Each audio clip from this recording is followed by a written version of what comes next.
What is going on, blessed people? My name is Lay Chris, or you could call me Chris. So, another day, another budol. Hi everyone! Today's video is, ayan, mag-unbox tayo na purchase natin sa Kuge. So, without further ado, let's unbox this. Ayan. Again, big shoutout to Kuge. Ayan, so, hindi ko siya nadala sa Cebu. And this is my first unboxing for the month of August. Ayan.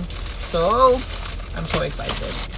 So, gaya ng sinasabi ko, Kuge is a local brands dito sa Davao City and sobrang sikat sila sa Davao, guys. Ayan.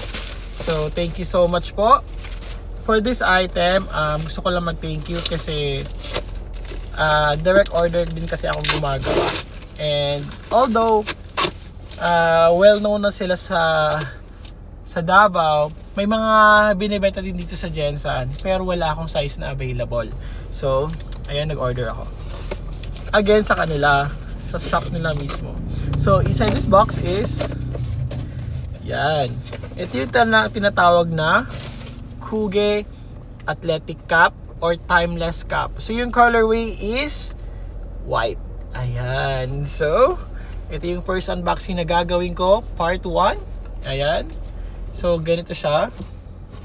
So, for this cap is nasa 1,600 with shipping fee, mga nasa 90 pesos. But, nung nag-order ako, inilibre nila sa akin yung shipping fee. So, big thank you po to Kuge. Ayan, to Kuge Athletics. Ayan.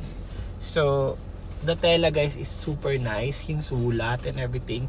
Ang pinili ko talaga is white. And I'm planning to buy black soon. Ayan, medyo nagkakaubusan na tayo ng budget for this. Ayan. So, ito na yung susuotin ko for running. Oh my God. Ang ganda pala ng fit nila. Kasi, ang dami ko nakikita mga ganitong cap. At hindi ko type. But this one is super nice. Ayan. Again, ayan guys. Ayan.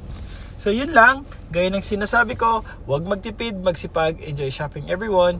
Bye! Thank you Kuge. Baka naman.